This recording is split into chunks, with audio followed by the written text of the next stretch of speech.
Salut les Stratoniens, j'espère que vous allez tous super bien. On se retrouve aujourd'hui pour le Bitcoin et une vidéo. J'espère qu'elle vous plaira. J'ai pas touché à la charte de hier, donc plutôt content qu'on est revenu pile poil dans ma zone d'achat. Bien évidemment, je suis passé à l'achat sur l'ETH, donc je suis content. Bref, je vais vous parler un petit peu du Bitcoin, de l'Ether, du BNB. Qu'est-ce que je pense du Bitcoin avec le SP500? Ça me fatigue. Je vais vous expliquer un petit peu pourquoi. On ira voir 2-3 analyses sur Twitter, le crypto fear and greed, etc.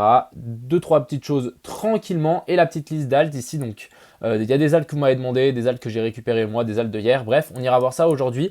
J'espère qu'elle vous plaira. Vous avez vu le titre, la charte est plutôt bonne. Je suis plutôt content. On est tout de suite parti. Crypto, million. Crypto, million. Crypto, million. Donc, on est parti ici. On va d'abord aller voir les petites analyses sur Twitter. Donc on avait ça qui était plutôt pas mal je trouve. Donc ici on monte en 1, 2, 3, 4, 5 impulsif, boum on corrige A, B, C. Ici on a bottom. Même chose ici, même chose ici. Bref, ça a déjà été répété pas mal de fois dans le passé. Ici on a le pullback sur la trendline. Bref, on peut largement avoir un bottom ici qui est en train de se former.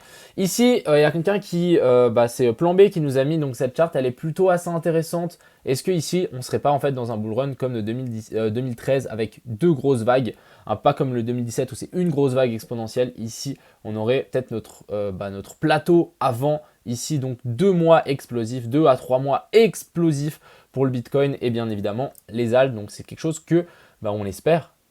Ensuite, on va aller voir le Crypto Fear and Greed qui a 16. Donc je ne sais pas si vous vous rendez compte, la dernière fois qu'on est descendu autant bas, on est descendu à 10 ici le 21 juillet.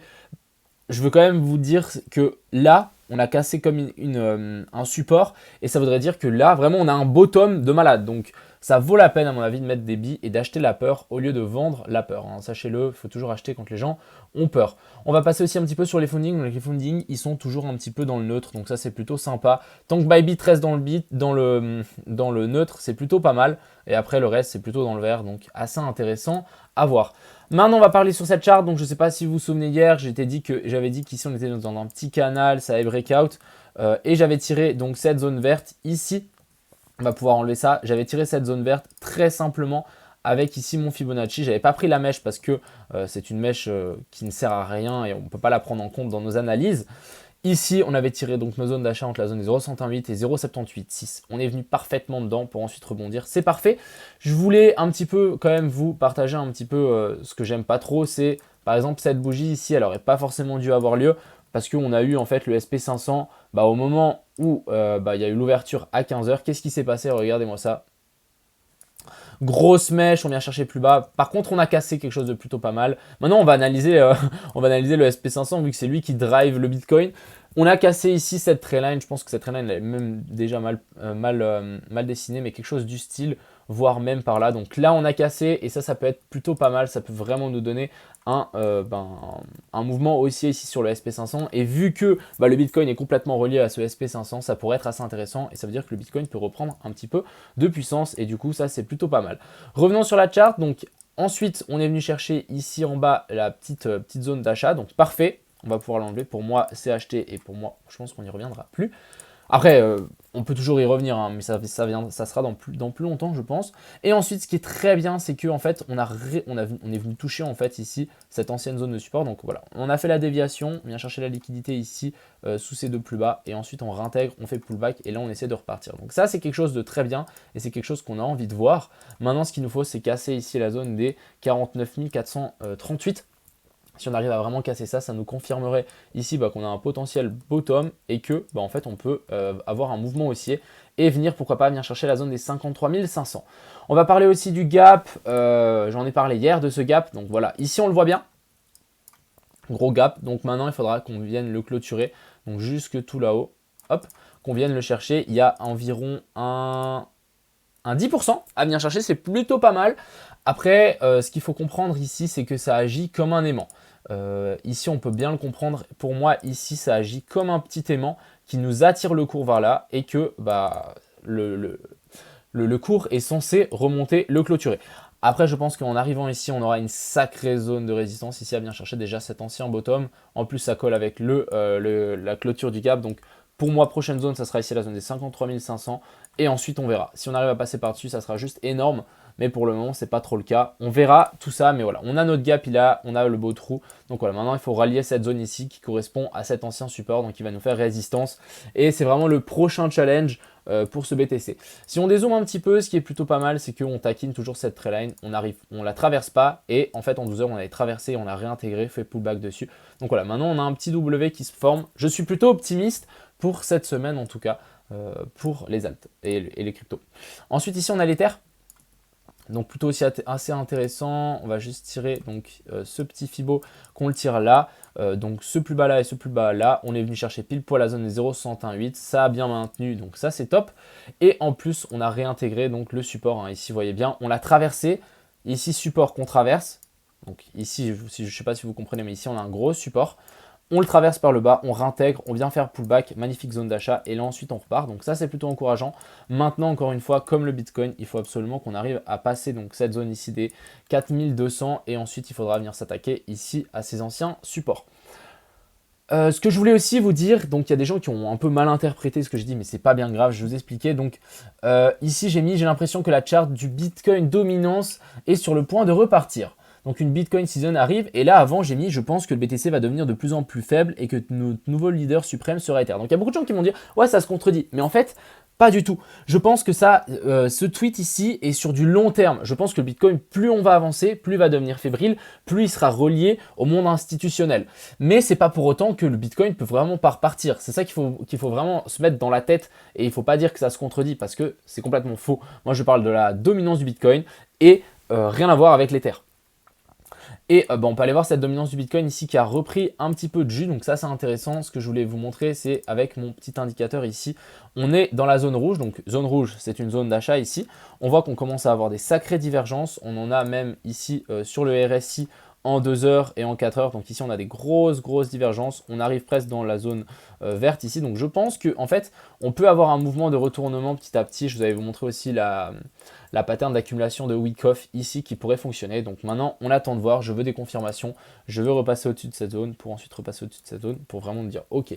Mais pour le moment c'est seulement des choses que je pense et c'est seulement des suggestions parce que je me pose des questions et je pense que c'est pas bête de se poser des questions. Ensuite ici on a le BNB qui nous forme un super W, donc là lui il est plutôt très propre.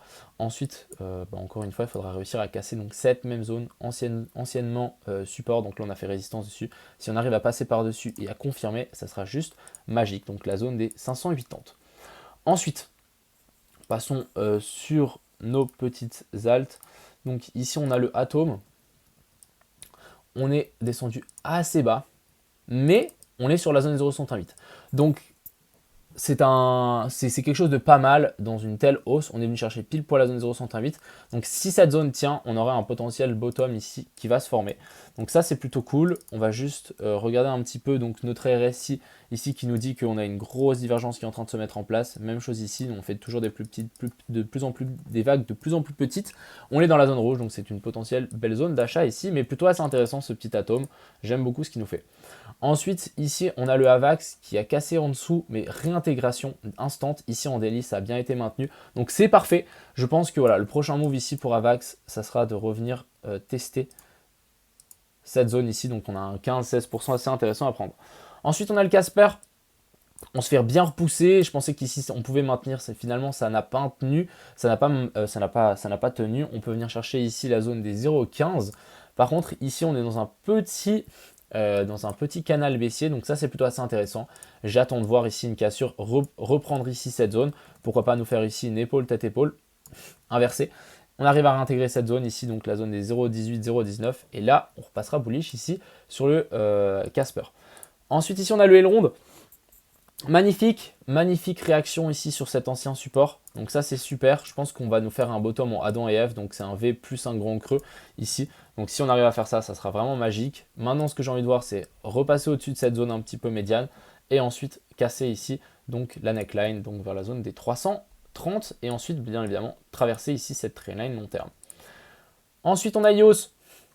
Alors EOS est descendu super bas, ici on avait vraiment petite stabilisation avant le plongeon, on casse la trendline, on vient tester et fiou. Donc ici grosse cassure après retest. Donc maintenant on nous a fait un petit W, je me dis ok ça peut être pas mal ici sur le EOS, on repasse au-dessus ici, donc pour moi ici on a quelque chose d'assez intéressant, on le voit, le RSI qui fait monter, on a aussi les vagues qui font de plus en plus de petites vagues, on passe du rouge dans le vert, donc là j'ai l'impression qu'on est en train de faire un changement de tendance et ça c'est plutôt pas mal, et là on nous a fait un nouveau top par rapport à ce top là, donc ici très encourageant pour le EOS qui puisse repartir vers le haut, et donc les prochaines targets ici à venir chercher bien évidemment ça sera pour moi le retest de ce plus bas ici à surveiller. Donc ça nous fait quand même un petit pourcentage je pense. Donc il faudra rejouer ces petits rebonds. Voilà, un petit 14%, toujours pas mal.